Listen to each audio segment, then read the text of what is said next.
Guys, मेरा नाम पूजा वाघेला है और आज हम चाइना के बारे में जानेंगे, चाइना के इकोनॉमिक सिस्टम के बारे में जानेंगे कि चाइना कैसे आगे बढ़ा। तो उम्मीद है आप लोग को ये वीडियो बहुत ही अच्छी लगेगी। Share and subscribe. चाइना में है क्या? सोशलिज्म है या कम्युनिज्म है या फिर कैपिटलिज्म है? क्या कोई जोड़ के उन लोग ने मिक्स करके कोई हलवा बनाया है क्या? लेकिन ये बहुत ही वर्क कर रहा है चाइना में और चाइना की इकोनॉमी को बहुत ही रफ्तार दे रहा है ये जो सिस्टम उन लोग ने अप्लाई किया है। तो आज हम इसके बारे में जानेंगे कि चाइना कौन सा इकोनॉमिक सिस्टम है चाइना का जिससे चाइना तरक्की कर पा रहा है। चाइना ने रिवर्स इंजीनियरिंग की है। आप हर बार तो नई चीज पैदा नहीं कर सकते और तुम फाइंड आउट करो कि कैसे ये सारी चीज बनाई गई है और सीखो। चाइना ने एक हाइब्रिड मॉडल बनाया है under rule of the communist party. उनका रूल इस तरह आयरन ग्रिप की तरह होता है, मगर उन्होंने इकोनॉमिक के अंदर हाइब्रिड रूल बनाया है। उन्होंने आइडेंटिफाई किया ए सेक्टर या ये सेक्टर और ये सेक्टर। हमारे पास टेक्नोलॉजी नहीं है और हमको बनाना भी नहीं आता है, तो बताओ कौन बेस्ट है कार मैन्युफैक्चर में, कौन बेस्ट है चिप मैन्युफैक्चर में और कौन बेस्ट है कंप्यूटर मैन्युफैक्चर में। उनके पास उन्होंने अपने बंदे भेजे और उन्होंने कहा कि आप आए और आप यहाँ बनाए, जो चाहे वो बनाए, हम आपको सब देने के लिए तैयार हैं। बस हमारे थोड़े से 4-5 बंदे लेने होंगे, हम आपके साथ इन्वेस्ट भी करेंगे। फॉक्सन और सब में चाइनीज स्टेट के शेयर होते हैं और प्राइवेट कंपनी में भी उन्होंने शेयर रखे हैं, इसलिए वो भी कह सकते हैं कि हमारे 30% एम्प्लॉयमेंट हमारे बंदों को दो। सो उन्होंने ऐसा बेसिकली डील बनाई है कि जिसमें उन्होंने वेस्ट की टेक्नोलॉजी अपनी ओर खींची है और अपने वहां लेके आए हैं और फिर उसी से उन्होंने अपनी इकोनॉमी को तरक्की की राह पे ले गए, क्योंकि उन्हें महसूस हुआ, उन्हें पता चला कि एडवांस इकोनॉमी के बगैर एडवांस सोशलिज्म नहीं हो सकता। गरीबी फैलाना सोशलिज्म नहीं है, सबको गरीब कर देना सोशलिज्म नहीं है, सबके लिए जिंदगी बेहतर करना वो होता है सोशलिज्म। उसके लिए आपको इंडस्ट्री चाहिए, फैक्ट्री चाहिए और एडवांसमेंट होनी चाहिए और आगे की तरक्की भी होनी चाहिए। तरक्की के लिए आपको टेक्नोलॉजी चाहिए और टेक्नोलॉजी हासिल करने के लिए और उसके एप्लीकेशन के लिए आपको एक प्लान की नीड होती है, एक प्लान चाहिए। प्राइवेट कैपिटलिस्ट जो है वो जो भी प्लान बनाएगा वो अपने लिए बनाएगा, अपने ब्रॉड ऑफ इन्वेस्टर के लिए बनाएगा, शेयर होल्डर्स के लिए बनाएगा और वगैरह वगैरह के लिए बनाएगा और उसको हमेशा मार्केट मैकेनिज्म के अंदर इंटरेस्ट होगा। प्रॉफिट मैक्सिमाइजेशन और प्रॉफिट इन मिनिमम टाइम।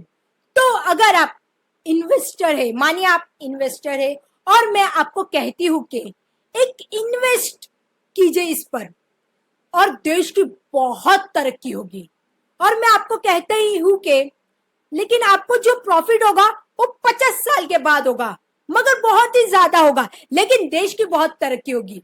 आप क्या कहोगे? थैंक यू सो मच, हमें नहीं करना है।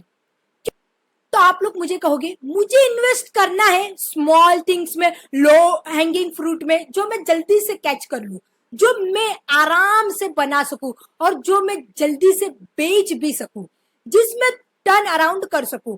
Money today more important then tomorrow, इसे हर कैपिटलिस्ट जानता भी है। आज मेरे पास आएगा तो कल मैं दुगना पैसा कमाऊंगा। आप 10 साल के बाद या 50 साल के बाद बोल रहे हैं तो उससे मुझे क्या फायदा होगा और मुझे क्या करना है? मुझे तो अभी चाहिए। तो प्राइवेट कैपिटलिस्ट उन चीजों में इन्वेस्ट करेंगे जो जल्दी से उन्हें प्रॉफिट दे सके, उन चीजों में इन्वेस्ट नहीं करेंगे जो आपको आउट ग्रोथ या ग्रोथ को मैक्सिमाइज करता हो। न्यूलिबरल इकोनॉमिस्ट जो है वो सबसे बड़े फेंकू होते हैं। वो हम लोगों को यही सिखाते हैं और यही मॉडल दिखाते हैं कि मार्केट बड़ी इफिशिएंट है और उसके लिए वो प्रॉफिट कंपटीशन का मॉडल दिखाते हैं, जो कि एक हाइपोथेटिकल मॉडल है, जो कल्पना का जैसा मॉडल है। मगर वो ये जो हैंड करते हैं हमारे साथ के, वो कहते हैं कि profit maximization is the same output and growth profit maximization is not necessary growth maximization। Same point नहीं है वो। Profit maximization is not even output maximization. जैसे कि एक ट्रैक्टर फैक्ट्री, उसकी प्रॉफिट मैक्सिमाइजेशन हो सकती है, 10,000 ट्रैक्टर्स आउटपुट हो सकते हैं, मगर उसकी आउटपुट की कैपेसिटी हो सकती है 20,000 ट्रैक्टर्स की, मगर वो 10,000 ट्रैक्टर्स ही बनाएगा। ये प्रॉफिटेबल अमाउंट ऑफ ट्रैक्टर्स है जो मैं मार्केट में एक साल में बेच सकूं। बाकी 10,000 ट्रैक्टर्स वो लोग नहीं बनाएंगे। आउटपुट मैक्सिमाइजेशन अगर ट्रैक्टर्स करती है और 20,000 बनाए तो वो फैक्ट्री का प्रॉफिट हो सकता है कम हो जाए, हो सकता है ब्रेक इन पर आ जाए। माने कि ब्रेक इन करती है, ठीक है, because too many tractors going into market, तो वो लोग इतनी प्राइस नहीं ले सकते। आप समझते होगे अगर सप्लाई ज्यादा होगी तो डिमांड जो है वो कम होगी। माने के 20,000 ट्रैक्टर्स बनाते हो आप, अब जब 20,000 ट्रैक्टर्स जाएंगे फील्ड में और वो एग्रीकल्चर पर काम करेगी, तो एग्रीकल्चर की आउटपुट कितनी सी बढ़ जाएगी, मैक्सिमम हो जाएगी। तो now you starting to see that not all commodities make equally. Tractors की आउटपुट मैक्सिमाइजेशन होगी तो और इंडस्ट्री की आउटपुट बढ़ जाएगी। अच्छा, इसी तरह एक एग्जांपल लेते हैं। आपने हेयर को कोई ब्रील कीजिए या फिर जेल लगा लीजिए या कोई भी प्रोडक्ट आप यूज कर लीजिए अपने हेयर पर, ठीक है, आपने यूज किया। अब माने के हेयर के प्रोडक्ट की अब मैं आउटपुट मैक्सिमाइजेशन कर दूं, उसका क्या रिजल्ट होगा? इकोनॉमिक की ग्रोथ पर 0, कोई नहीं इंपैक्ट होगा, क्योंकि आपने ब्रिल क्रीम या कोई भी प्रोडक्ट या जेल का प्रोडक्ट यूज कर लिया। आप हैंडसम तो दिख रहे हो, मगर आप आउटपुट उसके आगे और उसकी कोई प्रोडक्टिविटी आउटपुट नहीं है। एक और एग्जांपल देती हूँ एजुकेशन का। एजुकेशन में आउटपुट मैक्सिमाइज कर देते हैं। किसी भी टीचर को बोलो, प्राइवेट स्कूल से भी कह दो कि प्रॉफिट छोड़ो, जितने लोगों को पढ़ा सकते हो उनको पढ़ा दो, तो क्या रिजल्ट होगा? आगे इकोनॉमिक पर वेरी पॉजिटिव होगा। सो एजुकेशन, जिसको हम कहते हैं कैपिटल गुड्स, ट्रैक्टर्स का एग्जांपल दिया, ये वो कमोडिटीज है जिनमें आउटपुट मैक्सिमाइजेशन के नतीजे में ग्रोथ एक्चुअली बढ़ती है। और बहुत सारी कमोडिटीज ऐसी भी होती है कि जिनको हम अक्सर कंज्यूमर कैटेगरी में डालते हैं, जिनको हम लेके बड़े खुश भी होते हैं, मगर इससे ग्रोथ नहीं होती है, कोई इंपैक्ट भी नहीं होता है। अब कैपिटलिस्ट जो है, जो अपना कैपिटल अलग अलग चीजों में डिस्ट्रीब्यूट करेगा और इन्वेस्ट करेगा, तो वो क्या देखेगा? वो सिर्फ एक ही चीज देखेगा, और वो क्या होता है? प्रॉफिट देखेगा। और एडम स्मिथ और मार्क्स भी यही बोलते हैं कि वो जहां पे भी, जिस इंडस्ट्री में प्रॉफिट मार्जिन बढ़ेगा, वहां कैपिटल चला जाएगा। जिस इंडस्ट्री में प्रॉफिट मार्जिन गिर जाएगा, वहां से कैपिटल निकल जाएगा। तो इसके नतीजे में कैपिटल की इनफ्लो और आउटफ्लो के नतीजे में ओवरऑल सब इंडस्ट्री पे जो प्रॉफिट मार्जिन वो कहीं ना कहीं एक एवरेज पे आएगा। This is called the normalization profit. अब उस नॉर्मलाइजेशन प्रॉफिट के नतीजे में आप अंदाजा करें कि टेक्टस की एक सर्टेन प्रोडक्शन है और ब्रिल क्रीम की या फिर आपने कोई भी हेयर का प्रोडक्ट यूज किया हो उसकी भी एक सर्टेन प्रोडक्शन है। अब मानो कि गवर्नमेंट बीच में आ जाती है और गवर्नमेंट कहती है देखो हमारा सबसे बड़ा गोल ये है कि वो है ग्रोथ, तो हमने ये करना है कि इसको थोड़ा सा कम करो और ये जो पैसा इधर लगा रहे हो ना, प्रॉफिट भी हो रहा है आपको, मगर ये जो पैसा जो है वो एजुकेशन पर लगा दो और जाके ट्रैक्टर्स में डालो। हम चाहते हैं कि मशीन टूल्स में डालो, हम चाहते हैं फलानी फलानी चीजों में डालो जिससे आउटपुट बढ़े और ग्रोथ तेज हो जाए। अब वो इम्बैलेंस पैदा कर देगी। गवर्नमेंट इम्बैलेंस पैदा कर सकती है, वो कैसे? टैक्सेस से, रेगुलेशन से, खुद इन्वेस्ट करके भी, और गवर्नमेंट के पास हजारों तरीके हैं ऐसा करने के लिए। अब मानो कि खुद गवर्नमेंट जो है वो इम्बैलेंस पैदा कर देती है और कैपिटल गुड्स की प्रोडक्शन को बढ़ा देती है और कंज्यूमर गुड्स को थोड़ा सा पीछे खींचती है। क्या होगा?